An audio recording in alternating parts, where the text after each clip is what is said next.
choisir votre chaîne, pourquoi pas votre émission que vous avez l'habitude de suivre sur cette chaîne Univers HK Sport, représentée par Héritier Kalombo, eh bien, j'aimerais remercier cette grande et puissante équipe technique qui est en train certainement de nous tenir compagnie dans ce moment. Il s'agit des Tom Mané, nous Mané, le Tom et Chikombuya, la main sacrée, qui certainement se débattent pour que nous puissions descendre sur terrain et interviewer quelques Congolais qui vivent en Afrique du Sud. Aujourd'hui, la République démocratique du Congo est en train de livrer un match comptant pour la 3e journée des éliminatoires Cannes Cameroun 2021. Eh bien, j'aimerais déjà prendre la toute première personne, donc le premier intervenant qui est avec moi. Allez-y, constatez, c'est dans un salon de coiffure. Jambo, bonjour. Boni Baba. Bonjour. Gina Benani. Arthur Arthur King. Unasema je Arthur King leo équipe nationale ya Congo anacheza match. Ma chance ya bon, mimi souhaite bonne chance à notre équipe nationale Léopard de gagner vraiment le match. De gagner vraiment le match Léo. Maintenant, pronostic à Boninga. Bon, 3-1. 3-1. Tu as nous avec 4 points. 3-1 parce que je sais que déjà Cédric Bakambu tia moya et chaque ingine. OK. Ah mais ça qui a ashukuye kuna problème à suspension là. Bon, wale wawili na wao. Bolasi na baba. Bolasi wanatia bote. Ça va ngolé na ya taxi. Bon. Il est content à taper penalty. Voilà, très chers téléspectateurs, allez-y comprendre, nous sommes ici dans le salon de coiffure où nous nous baladons avec notre micro-baladeur, certainement que vous êtes en train de voir. Nous prenons un autre intervenant qui est avec moi. Bonjour, Jambo Mbote Moyo. Bonjour mon frère. Boni papa. Bien papa. Comment on a ya kombo nanga David. David nani? Pas David Bassel, David Molongoy. David Molongoy, vous êtes congolais? Ya naza congolais. Naza congolais de nature. Congolais de nature. Yeah. Ah, vraiment très intéressant. Il y a ça congolais de nature. L'équipe nationale, la Bion Léopard a aidé ses oublis de match. Ma chance, c'est les amis. Ouais, bien. Normalement, je suis un Congolais. Il faut nous souhaiter une bonne chance dans l'équipe Nabiso. Voilà. Parce que Naza, si Nabiso Léopard. On Léopard, et si gagnons sur Léopard, comme à l'Angoulou les cris d'un lion. Robeta. Il y a pronostic combien? Il y a pronostic. Donc, 3-0. 3-0. Pas méchant, il y a Méchant Azati. Vous avez Bakambu, vous avez Bolasi, vous avez Bolasi. Il y a Nazasi, Mutunangai. Mutunangai, vraiment. Il y a Mutunangai. Voilà, merci. C'est mon star. Donc c'est votre star, c'est ta star préférée. Ok, merci vraiment pour votre disponibilité vraiment. Merci Makachi, alors très prochainement. Thank you. Voilà, très chers téléspectateurs, nous continuons avec notre micro baladeur.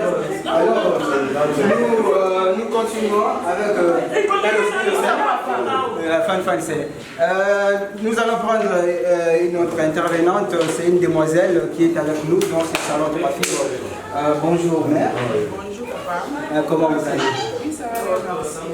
Ah, pas mal. Aujourd'hui, la République démocratique du Congo est en train de livrer un match très important pour les éliminatoires de la prochaine Coupe d'Afrique des Nations. Quelles sont vos chances par rapport à votre nation? Moi, je pense qu'on a toutes les bonnes chances. We wish qu'il va gagner comme fait, c'est ça. Va gagner. Score final de l'Union, ça la prise. Même 3-0, ça fait 3-0. Pouvez-vous nous citer quelques joueurs qui pourront marquer? Si Boling est là, il va marquer Shadrach, Meshach n'est pas là, Boling aussi n'est pas là. Bokan aussi n'est pas là, malheureusement. Vous êtes de la vieille école. Voilà, très chers téléspectateurs. Merci madame pour votre temps. Merci. Très prochainement. Voilà, très chers téléspectateurs, nous allons prendre une autre intervenante. Celle-ci, je pense qu'elle parle anglais. Nous allons l'interviewer. Hello. Hey, how are you? Fine, are you okay? Yeah, I'm fine. I hope you are Congolese. Yeah, I'm Congolese. Okay, so I want to today Congolese are playing for the qualification of AFCON. So what is which luck are you giving to Congolese team? I wish them the best of luck. I don't know much about sport, but I hope they win and they make us proud. Really? Yeah. So what gonna be the score? What gonna be the score? The score? 3-0 would be great. 3-0 would be great. Yeah. I want you to say it in one national language from DRC. 3-0. No, that one is not our national language. What should I It's say? French. It's an official language. Oh my word. I don't know. Voilà, très chers téléspectateurs, we thank you for this few minutes you give us. Thank you so much. Okay, you're welcome. Très chers téléspectateurs, nous voici arrivés, pas à la fin, nous voici touchés presque complètement à la fin de notre entretien avec une dernière intervenante. Elle est là, très busy au salon de coiffure. Bonjour Mère. Boni. En tout cas, excusez pour moi, pour côté la bino, on a bureau, la bino, tout vraiment à l'improviste. Mais l'équipe la bino, comme ils ont dit, pas chance ni de vous opérer ça. Non, on va gagner, kaka. Laisse-moi ma bonne chance, on va gagner. Vous avez la Simana Bango. Vous avez la Simana Bango. Résultat, vous avez la bonne. Résultat, ils ont 3-0. 3-0. Nani va retirer. Question maman. En tout cas, voilà, merci pour la disponibilité. Ok, merci. Merci vraiment. Très chers téléspectateurs, nous voici arrivés pour cette première partie à la fin de cette émission. Pas à la fin, mais nous prenons une pause et nous allons nous retrouver juste après pour la continuité normale de ces numéros. Merci, à très bientôt. Chers téléspectateurs, comme je vous l'ai dit, aujourd'hui nous sommes spécialement sur le terrain pour recevoir quelques Congolais qui vivent à Pretoria, la capitale sud-africaine. Voici avec toute cette grande équipe, je m'avais déjà me promener pour voir quelques citoyens congolais. Bonjour papa. Bonjour. Boni papa. Calme. Comment on dit? Chris Malenga. Chris Malenga. Chris Malenga, les léopards ils ont bêta. Les léopards ils ont bêta. Navandanga pepe na po tout sur la mamoke. Les léopards ils ont bêta. Bah chance dans les amis. Et toujours encourager Bango, les léopards ils ont bêta. Les autres toujours encourager Bango. Vous avez vu des victoires et ça pour la puissance. Toujours encourager. Et le connaît les léopards de sa puissance. Christian Sengi. Ozo qui s'appelle solide, on a un grand coach. Donc les autres venaient à jour, mais comme ça moi il faut rebeller pour. Et puis Melinayo, depuis 3, 4, 5 matchs, ils ont aussi maintenant fait. Donc ils ont sous chance à l'élo, et puis ils battent les Andés, mais aussi Mbarara. Donc bonne chance de Belé pas Christian Sengi. Bonne chance de Belé pas Christian Sengi, papa Lobi. Mais c'est quoi le score final et vous allez combien? Bon, on a une équipe qui a préféré, on a préféré score final. On a préféré gagner à 2-0, c'est ça la vie. Non, oh, bakambu nde akontela biso debi na biso. Sikoyo ntango tokaki makambo mpe ya bajoueur 3 joueurs oyo bazangaki passeport congolais odisere likambo wana nini? ezalaki mpasi donc toyokaki bajoueur bazangaki passeport mais nayebi ke leta azosala to abongisa ndenge toyoki mpe ke makambo ya passeport esekomi déjà ici là baorécupere bapasseport. Voilà, merci pour la disponibilité à temps. Merci. Vraiment, très chers téléspectateurs, et à l'objet des zéros, je m'avais tourné de ce côté, Mbappé, de Gomosusu, Bango pe bazaba congolais, Namonika sourire et ça linga moi bien. Papa on côté ma boyinga pe na vanda na katikati. Merci. OK. Voilà, bonjour. Bonjour. Na banda na papa koto, papa congolais. Ah, Liévin. On va pas Swahili? Non. Kikongo. Moi, Moukémou. On va Chiluba. Voilà, voilà, très chers téléspectateurs, allez-y comprendre que les ambiances sur le terrain. Papa, on le dit comme Liévin. Oui. Liévin, Liévin Bajika. Et le RDC Zobeta. Ma chance n'a eu années. Au moins, il peut pas marcher. Non, bon, chance c'est ça que d'abord le roi n'a pas congolais, donc il faut toujours que l'on est positif. Nous savons très bien que nous allons gagner. Vous gagnez combien? Oh, non, Tigana s'abstenir. Au moins, il y a une période où on a fait les bandes au bétamate, mais on a suite au gagner. Peu importe le score, ceux qui vont avoir 100 000, voilà, celui-ci c'est un fanatique très affirmé, à ça sur l'équipe. Mais si le Léopard a évolué sans public, presque un match évolué sans public, est-ce que manque à public est quoi affecté l'esprit de morale à jouer? Bon, pour affecter, oui, il faut affecter, mais il faut affecter le Léopard Kakati. Il faut affecter les deux côtés parce que le football Kakati, mais le sport populaire, c'est ça, et une influence publique, consort, ça peut affecter, mais donc on s'est attaché dans notre pour les deux équipes qui ont affecté parce que même en Angola, peut pas être football public ou bazar privé dans notre. Donc, quand on a équilibre, donc, et quand on a la facteur, il y a des fêtes. Donc, on a comme facteur à des fêtes, mais dans le but que non, la victoire est de notre côté. Voilà, la victoire est de notre côté. Est-ce qu'on a Maloki Koto? Bonjour papa. Bonjour. Nous avons déjà masque, nous avons respecté le protocole, l'État a appelé ça. Comment on dit? Andi nani bamdi je pense que ça est belé abandi nani Andi Nduya le bakati Kongo le Swahili Muke Jambo habari gani Leopard unacheza match leo unasemaje?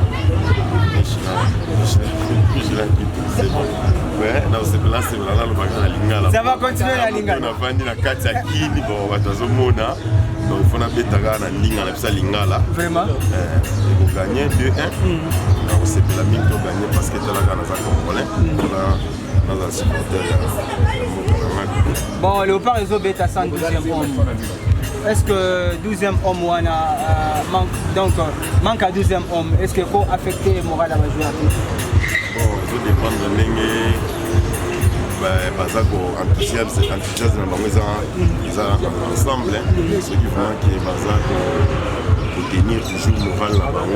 Donc, on a toujours que Baza ici comme on a peuple voilà, papa Anzi, tu as mis vraiment, tu sais pas, il met au début des ans, ce que début on a dans ça passe pour nous le dire à côté ce qui n'a lobby de moto makamba côté mais tu comprends des motos so ibakambo adati donc il y a un monique na kosepela ka kena lo baga ki za de siko un wana bangolé na côté na yebi pété nzambe ayo kwa donc yo lingi ka bangolé pe bango batia bon eza match eza calculé donc o ka na raisonner on a pesi pour victoire ezalaka ya biso po bango pe baza basi na biso te et nayebi ke tokobeta tokoganye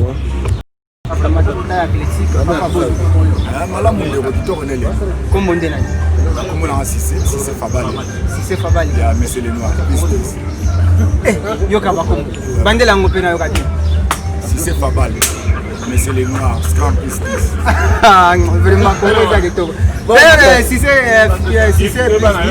le RDC le pas bazo beta match très décisif vraiment pour n'a pas se classer bien. Souvenez-vous, Angola a gagné Gambie. Ce qui renvoie déjà, qu'est-ce que j'ai dit, Gabon a bêta Gambie. Ce qui a vraiment renvoyé Gabon, c'est la première boule. Ce qui RDC a gagné à cause de la deuxième, c'est qu'on va changer au PC. Bon, il y a des matchs à les années. La première fois, on a défaut mon boy. Attends, tu as équipe à l'eau là, solo. Donc aux patriotes pénal, donc les jamais travaillé comme il y a des gars. Donc attends, au Brésil, au Argentine, au France pour gagner pas. Bon, on fait ce score combien? Bon, en comme dans score, mais Zara est belé, mais 0. On chatte. C'est quoi le chance pour toi là? C'est quoi chance nous c'est la Christian Sengi depuis il y a la sélection en Mboka na tête la sélection en Mboka la matika la vraiment pour remporter ta match qui a pas message na yo zo pesa ezali bon ngai ne na landela mabali ne na ebi Christian Sengi azabon coach ezaba likambo atana moment où il y a l'équipe et puis na makambo tokute na déjà la proposition si moi makambo ebele rien n'empêche que après ça nous besembo on est tous limana et vous en on a dit Christian za bon coach et puis l'homme sous biso bande ba comme lève to ebaye makambo le kana ko moto boulette ke biso to la bien organisé ko le ka ba payer belé so to ko katé za olingi lo banini par là na ina lo ba par là moi organisation monsieur amicale ki oyo nanu pena to maîtriser ngote parce que le repère c'est un exemple le rappel au Pologne oui ça que France et les Congo les gens na balle on comprend même l'organisation Pologne et les clients mais so tali rendement la bango na niveau la bango Europe na même Allemagne par exemple champion du monde en 2014 voilà mais tala rendement là il y a même entraîneur wana si lelo au monde que échec et zaibeli donc pendant après quand vous mais je pense malgré aux autres vous en avez quand même bilo qu'on a Congo ils changer s'améliorer oui bon on a beau changement. Oui, ils sont pour ça changement, même l'équipe nationale. Mais niveau le bâté que ceux qui entraîneurs a échoué dans 2-3 matchs, pour comme si il y a Zamabé ou BTT, tout ça étant, à qui n'a pas exemple belé, même dans l'équipe nationale la France c'est ça là. Aimé Jacquet, Azara critiqué tant de fois en équipe de France. n'a pas supporté. Pour ça, on va supporter toi à monter Mali. Donc, tu as dit que pendant la journée FIFA, 3 joueurs à Léopard, qui va bêter le match. Après, tant comme un match officiel, il a été raison parce que ça n'a pas passeport congolais. Qu'est-ce que tu pourras dire par rapport à Makamouana, na Fekofa, na Biso, na ministère? Bon, en tout cas, on a vraiment il y a passeport pour notre joueur celle qui va y aller. On a dit qu'ils ont l'administration et les canons. On a passeport bientôt à comme en ordre. On a passeport, on a un peu important déjà. Bandi va nous servir. Donc on a déjà banni. Bien que le passeport, on est prêt pour la banque. Donc on va regagner l'équipe. En tout cas, merci pour Nathan. Merci vraiment. La bonne chance qu'à l'équipe nationale. Et puis le score est à lourd. Ils ont ébélé, mais il y a 0. Donc, alors, le score vraiment est à lourd, ils ont ébélé, alors je continue ma tournée. Na lingi na zoapé ndeko na biso mosusu na banda otamba na bonjour. Bonjour. Boni. Madame. Na moni yo lelo toyo na micro baladière na biso. Je pense que vous êtes congolais quand même. Oui, na congolais. Na solo. Oui. Comment vous pouvez ngamo? On va prouver. Voilà, c'était juste une question pour épater la galerie. Le long Léopard République démocratique du Congo Zobeta, match très décisif pour se positionner bien contre Angolais. Analyse bon, analyse avant match. Analyse avant match, moral est bien, ça veut dire assurance est en que tout est bien. Tout est bien. Donc, vous avez dit que Léopard à RDC va regagner.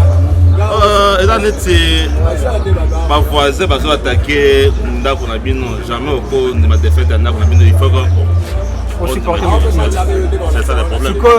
Score au PC vous allez combien? Score pour un score tu as gagné. Score dans la RDC là makati. Score message ni le PC na ba congolais au nyonso bazali parti. Na ba bazali na. Alors à liboso il faut ballon place ni bozali ah to dans la CNCT ah tous on a vendu na Pretoria il faut que CNCT mo ko batoyo ka CNCT na Pretoria au da siège na solo espoir de ça que congolais sont dans mais là on te sait que le gouvernement a dit ça a espère pour soutenir l'équipe nationale. Le gouvernement a espère pour soutenir l'équipe nationale, le salaire n'a pas premier et le gouvernement est incapable de soutenir. Le gouvernement a motivé les joueurs pour que l'équipe nationale soit à Moula. Voilà, merci.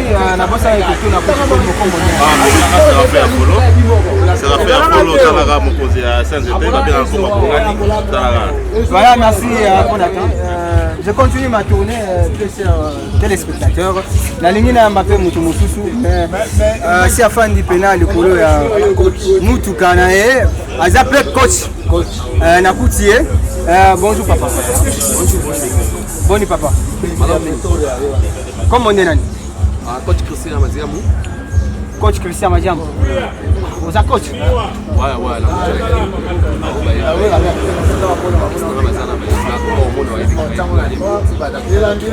mais ce que la ligne n'a pas coach, Léopard n'a vu sur RDC bazobeta match contre Angola.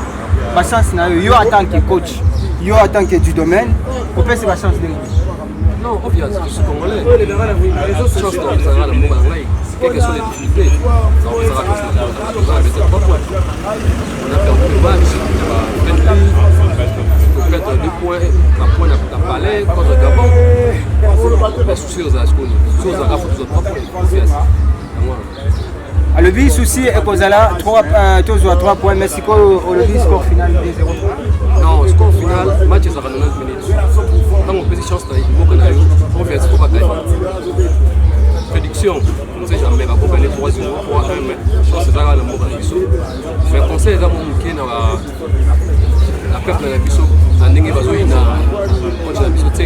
Il y a un attaque coach, non, nous avons la charge de quand on peut essayer de charger l'équipe, à nous faire tourner, va jouer.